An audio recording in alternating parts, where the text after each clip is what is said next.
Welcome to the Do Show. If you are watching or streaming this episode, thank you so much for tuning in. I have a great show for you guys today. As you can tell, I'm like cracking up because everything that's scripted right now is not gonna happen on the show today. The show changed. So, we're just rolling with the punches. Yeah, we're just gonna roll, man. My guest for today, as you can tell by his voice, he is an actor. He's a director, a talk show host. He's so much more. Please welcome my man, Michael MACRAE. What's up? What's up, Paul? What's up, man? Hey, how you been? Good to see you. Thanks for having me. No problem, man. Love having you on. What's going on with you? How's this pandemic treating you? What's good? Man, it's I mean it's rough, like a lot of us, but hey, I'm just trying to find ways to create and just kind of keep myself busy. So it could be a lot worse. I'm one of the lucky ones. My job's still going. I'm still being able to create, but yeah, just trying to find the good parts of it, though they are few and far between. Yeah, for sure. You know, you gotta get the little bits, just get every moment, make every moment count, and just make it silver lining. You look, if there is any. Take a negative thing and twist it into a positive. That's all I say. Absolutely. Man. Yeah, man. You know, I love when I found you. Like I said before, when I talked to you, I didn't know who you were. Actually, a friend of mine knew who you were from the mini web series called Reverse Flash Origins. What was it like taping? What was it like taping for that show? I know that was a while back. It was really amazing, actually. Some of my closest friends I've actually met through that show or just before it, and they brought me on for it. And honestly, it was such an amazing experience. We would be shooting whole episodes in just a weekend's time. So it kind of helped me grow as an actor, like, so much, because not only did you have to put yourself into the right mind space, right headspace rather, and just kind of have yourself ready to go. It just, it was honestly incredible because all the people that I worked with were so talented, and it was like, all right, well, you have like 2-3 takes max, except for very specific scenes. But other than that, you just have to be good to go and just give it all and make sure that you leave it all on the screen so that when you walk away from there, you're still feeling good about it. Oh yeah, for sure. I'm glad you said that because this is like you teaching me what to look for as an actor, as somebody on screen. I love film.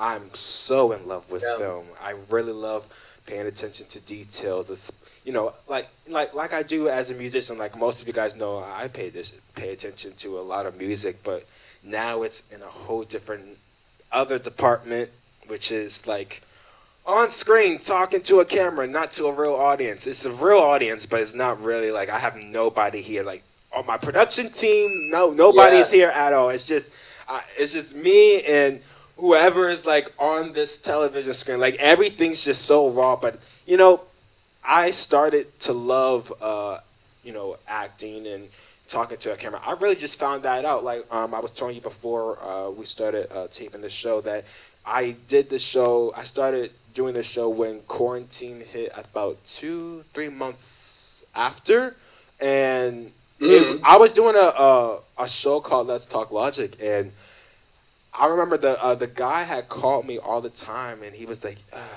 "Can you film?" And it was always random at random points. It's like he would never schedule, so I was like, you know what? Let me just take a break for it right now.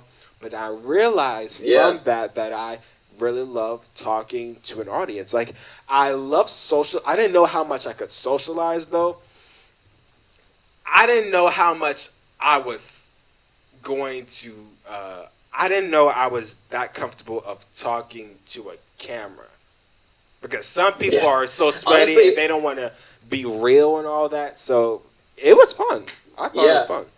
It takes a lot of getting used to. That's for sure. Like I kind of mentioned this before too, but I Twitch stream, and especially when I was first getting started Twitch streams, or whenever I like take a break and then come back after that break, like there's few people in the audience. Luckily, I do have my like few people that are like they're hardcore supporters of me, and they always come back.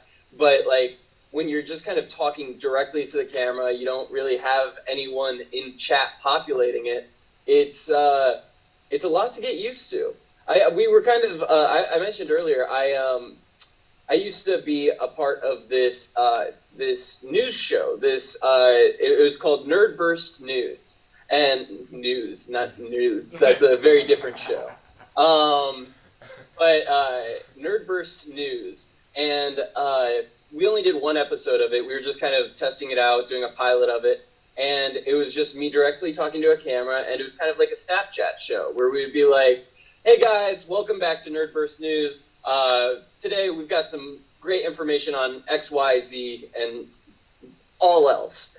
And that was actually before I started Twitch streaming, and just kind of giving it directly to a camera, it felt so different to me than acting. Even like with acting with self-tapes and stuff, you're still giving it to the camera, still like directly talking just off of camera, but you're still interacting with a person, like a physical person. And just directly interacting with a camera with somebody that isn't physically there, oh man, that took so much getting used to. Yeah. You know what?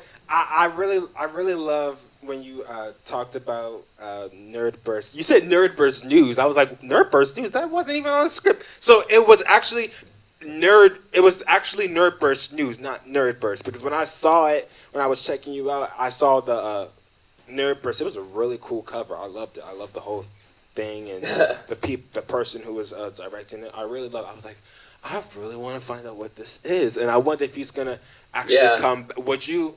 I know that situation had happened with the production company, but I wanted to ask, would you actually do another talk show? Absolutely. That production company's name is Capratoris Studios. Yeah. And apparently I can't speak today very easily. But two of my very good friends actually were a part of that. And they a part of it, they created it. And so I'm always down to work with them, or just really anyone on some sort of news show.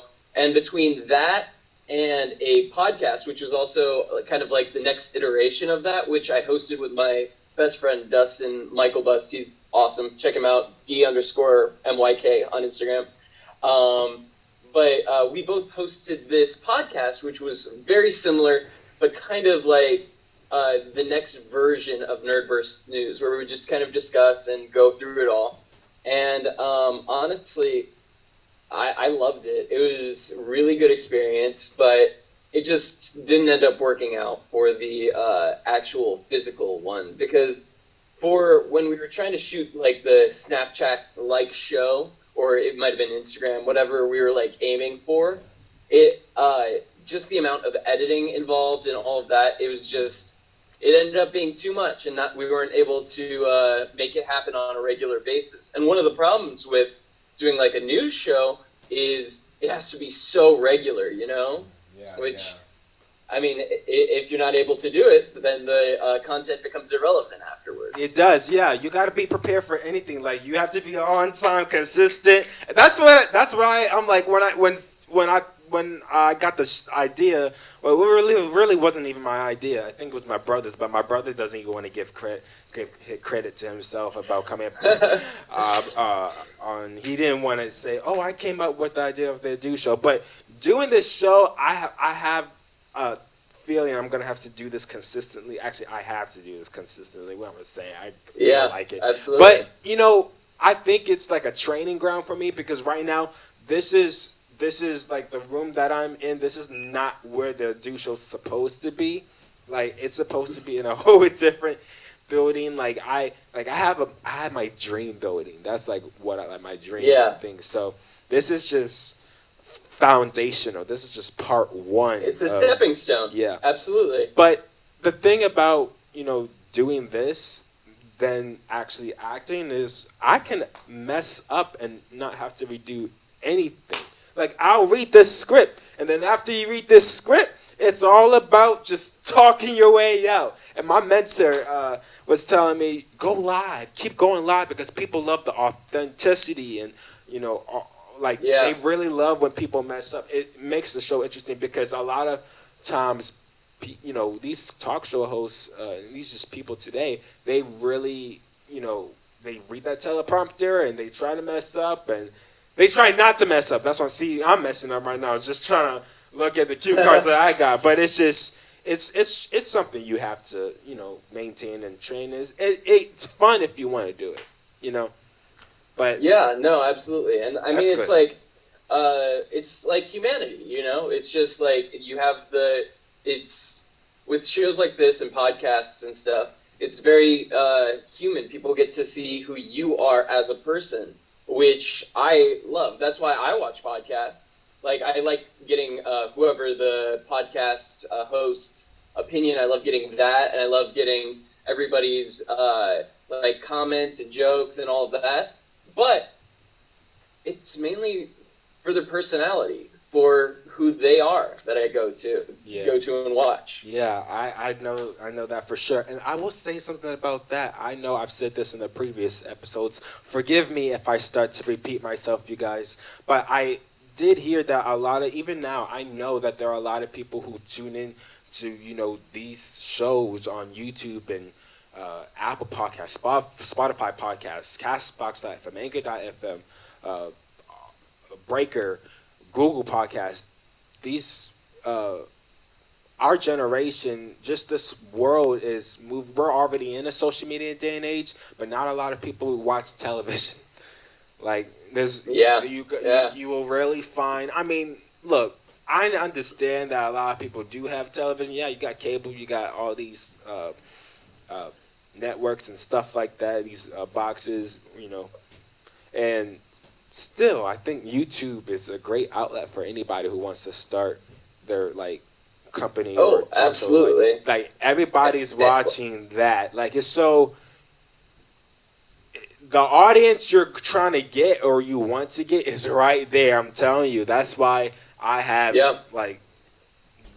that's my training ground. It's in other grounds too, but because I like to have everything, I just mainly focus on YouTube. But everything else is managed separately. It's a personal thing. I'm fully with you. And like we were talking earlier, Reverse Flash Origins. It's a web series, and it's I would say probably the most popular thing I've been on, and that is on YouTube. And I love being able to say, hey, well, if you guys want, just watch it on YouTube, and they can pull it up right at the touch of their fingers. Like, I'm currently filming this. I'm halfway through filming this, the first thing I've ever written, and the first film I've ever co-directed, and it is called X-Men Origins Cyclops. I'm a big nerd, so I really like. Yeah, I saw that on one of your Instagram stories, man. I love seeing that. Yeah, I actually have a prop of it right here, which is the Cyclops visor. But I'm actually acting in it too as Cyclops. Oh, that's crazy. And I feel like it's gonna it on YouTube. I feel like it's gonna remind me of Reverse Flash Origins. I don't know. Well, it has a lot of the same actors, but film-wise and camera-wise, we've got my own cinematographer who is. I met him on different sets. Like, for a while there, I was doing film after film with a certain director, and she had me playing Nixon, young Nixon, and a bunch of other things. And she was having this amazing cinematographer named Ronnie Blake. And Ronnie and I are now good friends. We're filming commercials and stuff together.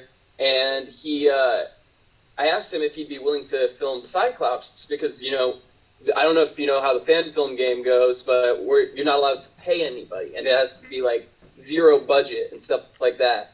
So I don't know if I'll be a big fan of that, but okay. Do it. I don't know if I'll be a big fan of that, but that's something. I learned something new today. I'm lucky. Oh, sorry. No, I learned something new today. I'm new to all of this, man. Go ahead. Yeah. I've never heard of this at all before. Go ahead. I keep interrupting you. Oh yeah, yeah. honestly, it's been what's been going through my head the last few years since I did Reverse Flash Origins. Yeah. But Ronnie and pretty much everybody that I'm working with was kind enough to just kind of take their free time and take their passion and be able to and lend it to me so that we could join together and just create this amazing thing. I'm working with so many talented people on it. Like, I rave about them because not only are they incredibly talented, but they're just good people, you know? Yeah. When you start working with somebody and you're like, damn, I'm surrounded by some incredible people, it's just a good feeling. And everyone's heart is in it. Everyone just, they mean a lot to everybody on the crew because we've all become like this family. And because we worked on other projects together, now that we're working together on X-Men Origin Cyclops, it's just so rejuvenating. And anytime we get together, it's just a good time. Yeah, and I love that. I love when sets and, people come together, cast and crew and production team, all that. That really means a lot. I tell my acting friends a lot.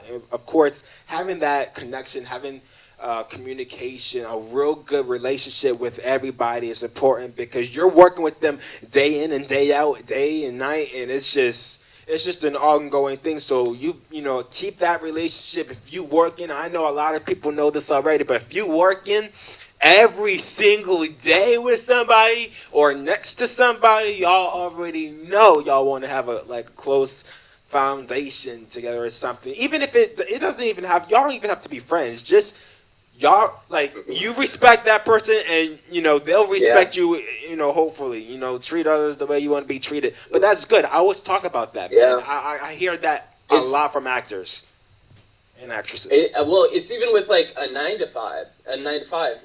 That was a weird emphasis. Yeah. A 9 to 5.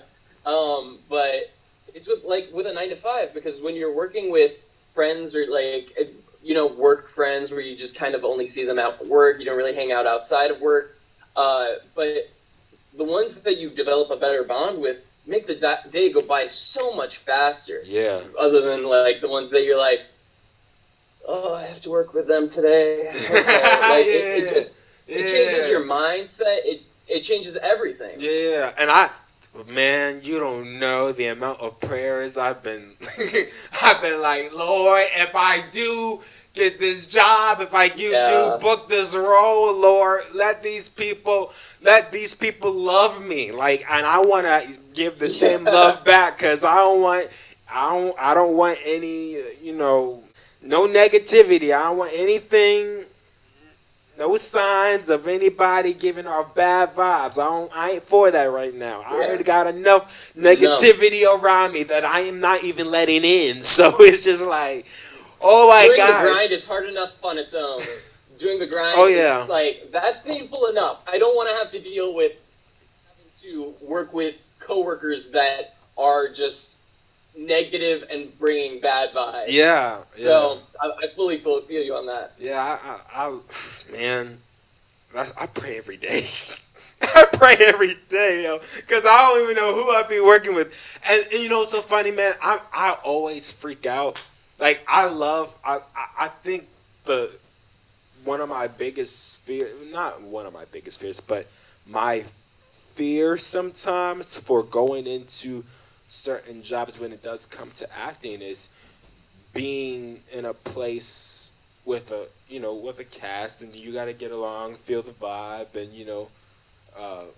you always your first are important when you meet someone for the first time. They're always gonna remember that, and then and then they're gonna remind you and keep reminding you, and that I hate it. Because I'm always doing something. But it's funny. It's a funny, impression sometimes for me. Because I'm always just like, what's up? Just how you doing? But it's so cringy because I'm so new to, I'm new to all this. And it can be scary at times. You don't know people's intentions, where they've been, what they got. Not saying anybody's, that bad that I've worked with. I'm just saying, be prepared. Stay safe, stay secure. Yeah. He's definitely saying that. You feel offended. Look, man, Out there. Maybe everybody, like, he's talking about you. stay safe and stay secure. That's what this show's all about. That's what I'm about. All right, I'm trying to live until I'm 100. All right, let me tell y'all something. All right, I don't got all day No, but to. I feel you. Like up in even after high school, but like mainly into high school, I was very socially awkward, you know. So Really, you know, when you make that weird first impression, it doesn't even have to be a first impression. When you have that like awkward moment with somebody, and then you just relive it and relive it and relive it and just cringe just as hard, if not harder, every time you think about it. Oh man, yeah.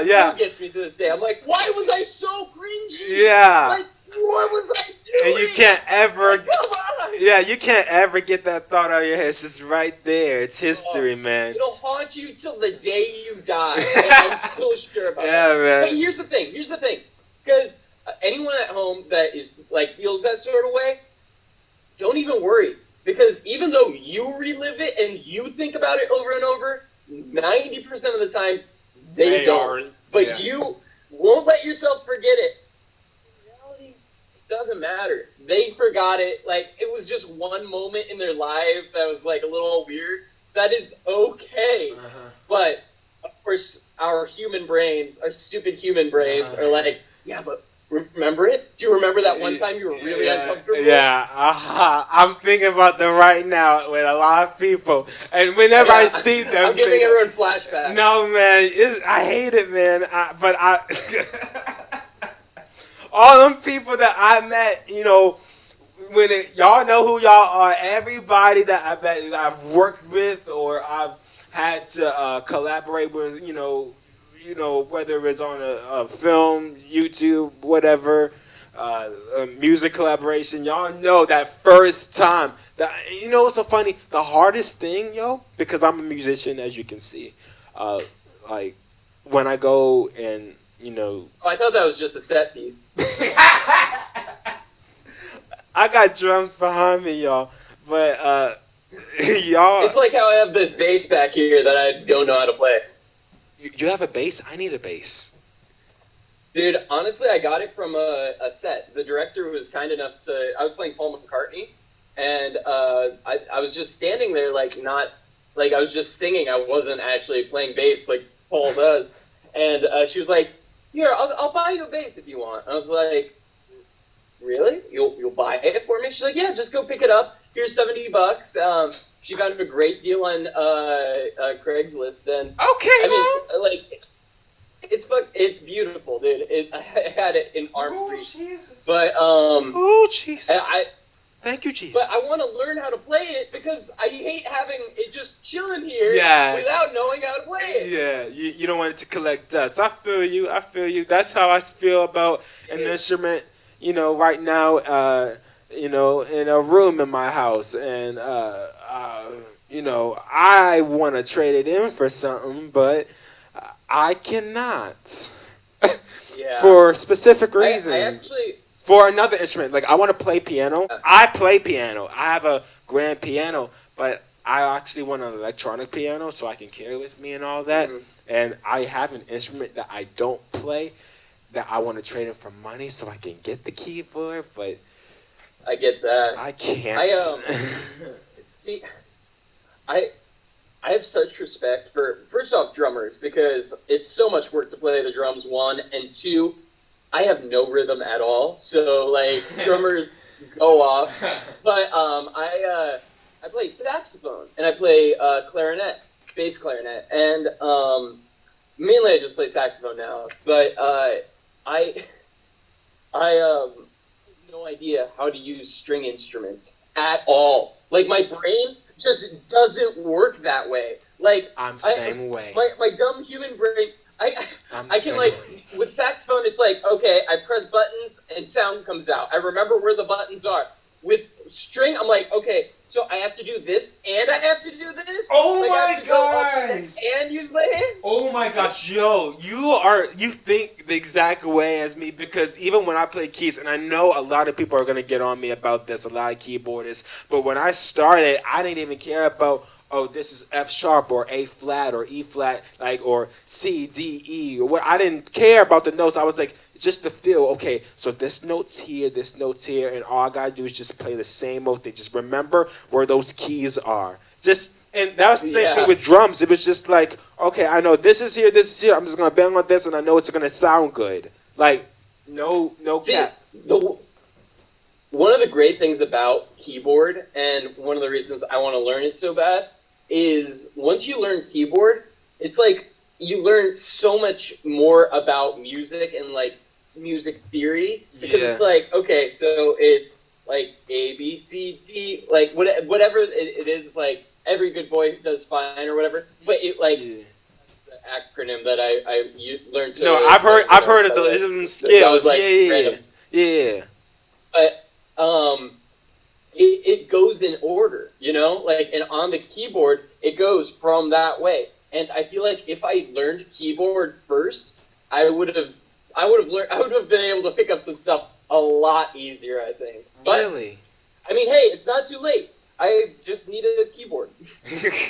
Hey, if anybody can bless me with the keyboard for Christmas, let me know in the comments. Let me know. Contact me. Contact my management company, because I need. I'll come up and pick it up. Hey man, look, it'd be an honor. I just need a keyboard, because look, I'm trying to produce and write this next record, this 24-track record. Like, okay, I really shouldn't say this, but actually, you know, okay, I'm gonna say it anyway. So sometimes when I do play keys, I don't care what key I'm in. Like, I don't even memorize the keys. I'm just like, okay, I feel that it's this key, and I know this sounds good. So mainly, it sounds good. Yeah, so it's just like, and everybody was buying the record. I mean, and the record sounds good. The My Journal record is a great record for everybody to buy. It's my record, okay? That's why I'm promoting it. But it was an EDM record, and I literally didn't care. There was it was like I'm not blind, but I was like, of course I'm not blind, but I was acting like I was blind and could only just feel like Stevie Wonder, like just feel the keys and make it all sound incredible. And everybody loved the album. It don't sound bad, but some people do play keys and they don't have to know, like, oh, this is a triad, or this is this kind of chord, or, you know, this kind of note or whatever. It's just all about feeling, I don't know, and remembering. Well, some people are just incredibly talented like that, and not a lot of people read music. Like, not a lot of people read music. Like, I was lucky that in middle school they taught me how to read music, but before then I was just kind of even after that, like, when I forget it, I just kind of, like with saxophone, one of my favorite things about saxophone, and the reason why I keep going back to it, is because when you solo, you just can kind of go off. Just flow, let your soul take over. Yeah. And like, for me, one of the hardest things was remembering to stay in key on saxophone. And I started realizing, like, one of the reasons I liked jazz so much and soloing so much is because you can just play around with it, and you can just play what makes you feel good. And I don't know. I love the beauty in that. Look, man, let your soul take over. It's just the feeling. You just gotta feel it. You just. I know what I'm doing. I'm just making up something. Just. No, take absolutely. me to the moon and back. I don't know. That's not a song. That's just. It's just, look. No, hey, but you just got bust out just singing or playing something and make just. You know what's so funny? One of my favorite musicians said, just as long as it's vibing, people are gonna love it. Whether you are playing at a concert, whether you're in a studio session, whether you are playing a record for somebody, as long as it sounds good, that's all that matters. People are gonna buy it. People are gonna love it. Yeah. Because everybody wants to hear music that actually sounds good. Like, they don't care what genre it is in, because most of our music today is just everywhere. Like, you can't even classify it. So it's just like, just make it sound good, make it sound vibing. You can take a country song and mix it with rap or hip hop. Look at Old Town Road by Lil Nas X and sorry. Look, I mean, you can do anything, bro. Like, yeah. That's not even. Yeah, go. That's not even. I mean, like, half of what's I out here. listen to a ton of alternative music, but I'm like, what is alternative? Like, with rock or jazz or like classic rock, like they all have their own specific titles and stuff like that. But what exactly is alternative? I mean, I like alternative. Yeah. I listen to alternative all the time. But what is it? Like, how do you define it? Hey, Mike. That's something I've never known. What's your favorite artists? Oh, my favorite, man. You don't want to get me started because I got a list for you. I got a grocery list. Let me tell you something. Well, top three. Top three. I know. Woo! Top three. Top three. I don't have a top. Okay. Here's the thing. Your top three. Here's the thing. To answer your first question / comment, I personally haven't tackled alternative music. I'm going to experiment with that very, very soon. That's going to be a surprise for a lot of people out there, but I cannot say anything yet. Second thing, my top 3 artists right now as we speak. Man. Please don't get offended for anybody who's listening. Oh, man. Man. I loved Israel Houghton for a long time. Someone named Israel Houghton. He's a gospel artist.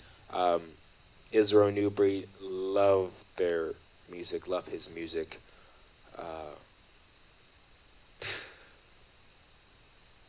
Can I tell you something? It's so hard because I'm a musician and I tackle on a lot of genres. Like I'm a gospel person. I love gospel music and but because of the amount of genres I tackle on now, it's just true.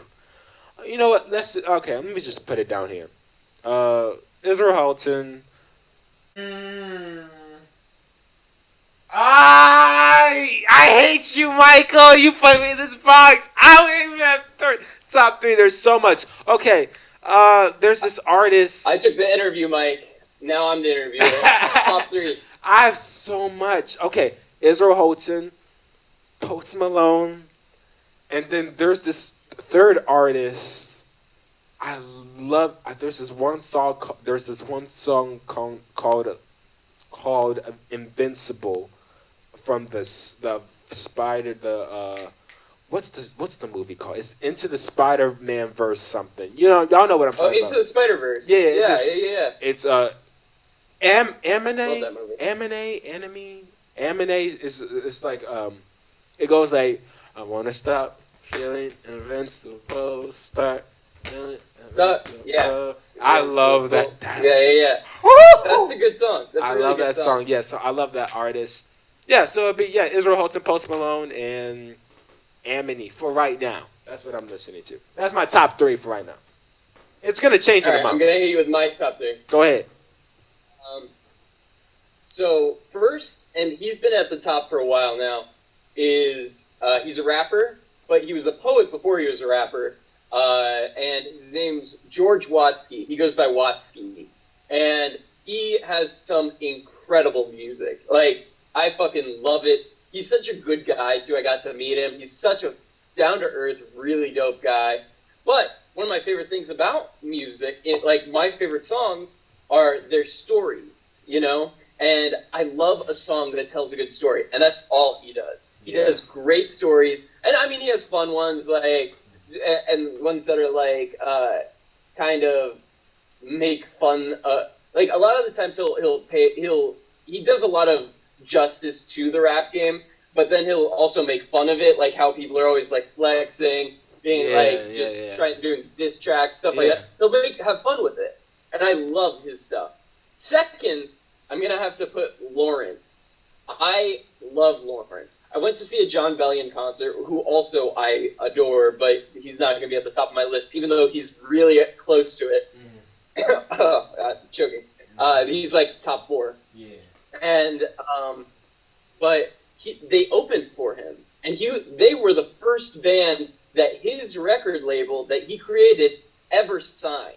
And they are incredible. They're not afraid to, I don't even know how to describe their stuff, but they're inspired. I think they said they're inspired by Stevie Wonder and like all the greats. And they're not afraid to throw saxophone or trumpet into their music. And I love that. It gives such a well-rounded, such a beautiful sound to the music. And not to mention that their singing is incredible. The two people that lead it are Clyde Lawrence and Gracie Lawrence. Okay. And dude, Gracie, she hits some insane notes that when I saw them live, I was blown away. I was blown away. Yeah, man. She's belting, going ham, and I was.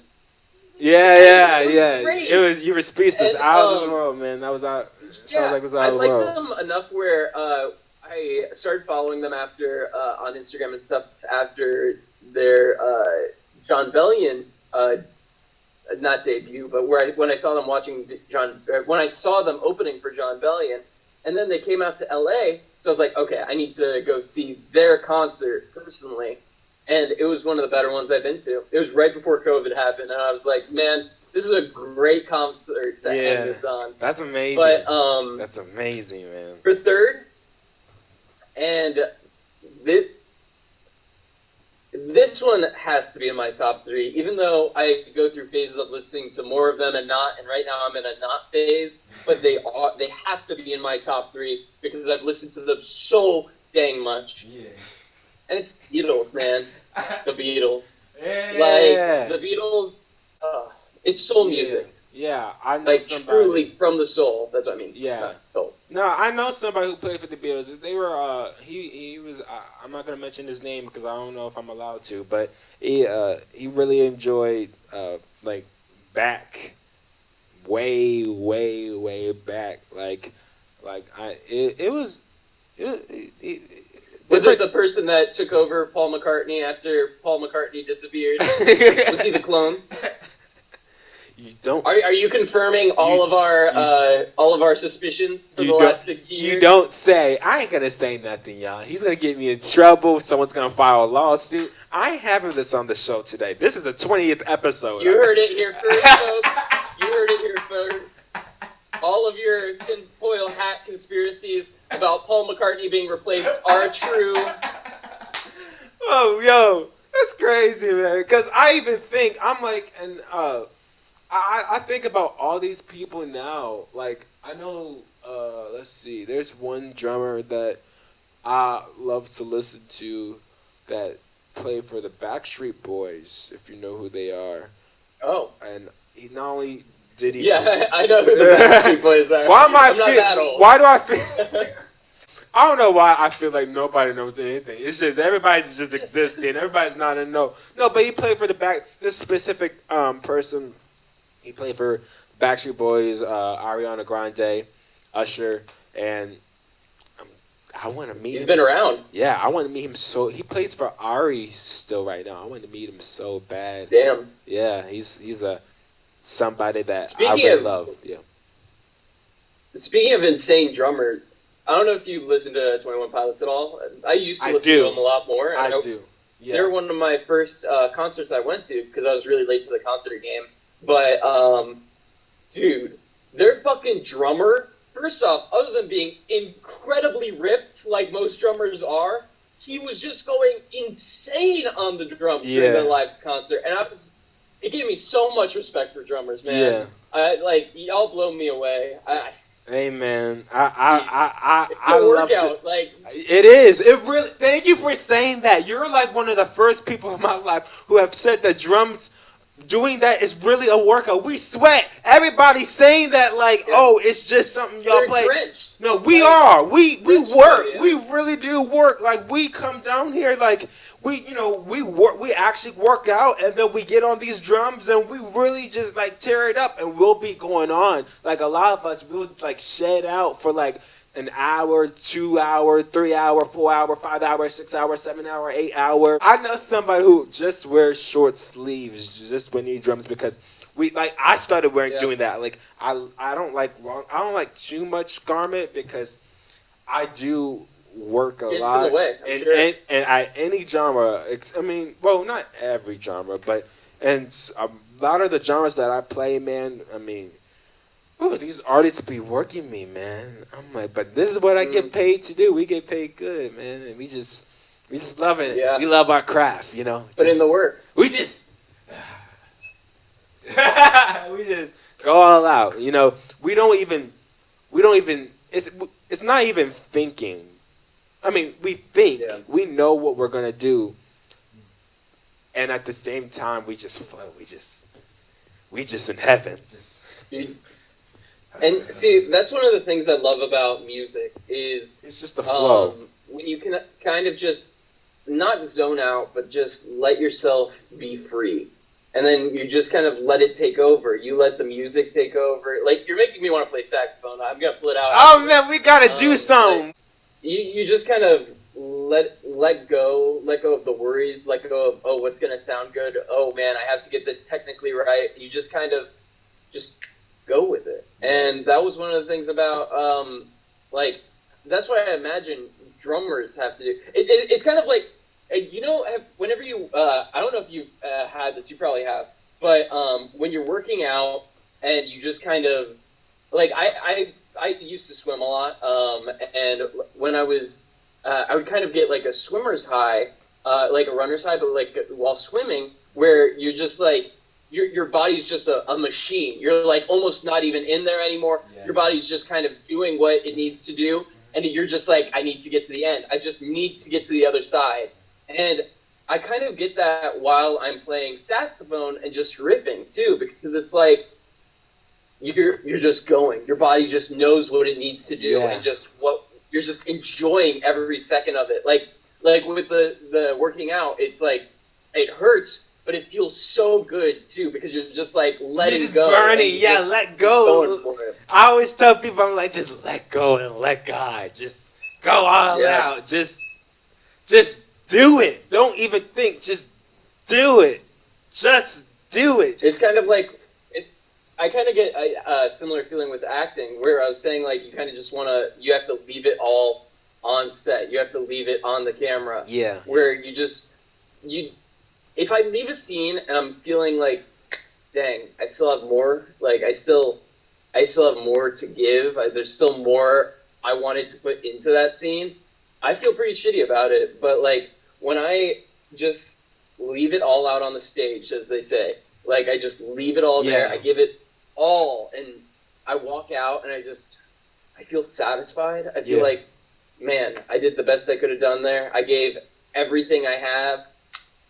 That's one of the best feelings. I love that. I love hearing that from actors like you and people who really put all they got into it, and that's something I always want.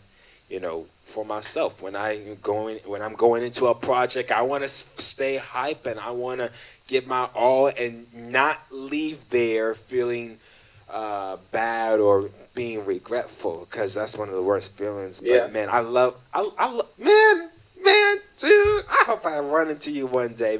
Is there anything you want to say? Any announcements you want to announce? Anything? Yeah, I guess.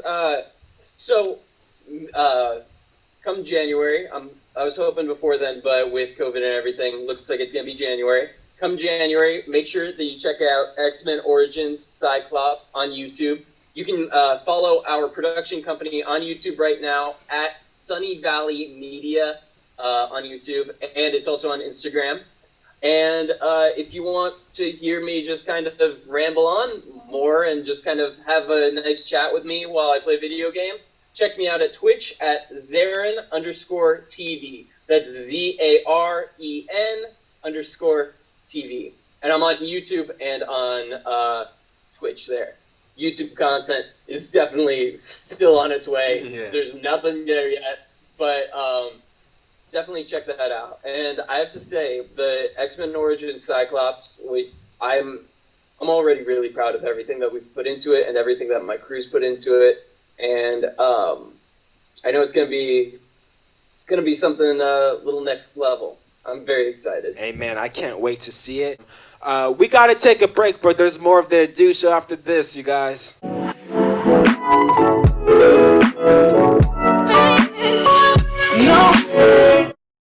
that's all the time that I have for today. I want to thank my man Michael MACRAE for coming on the show. If you would like to view clips from today's show, just head on over to Adu's YouTube channel for more exclusive content.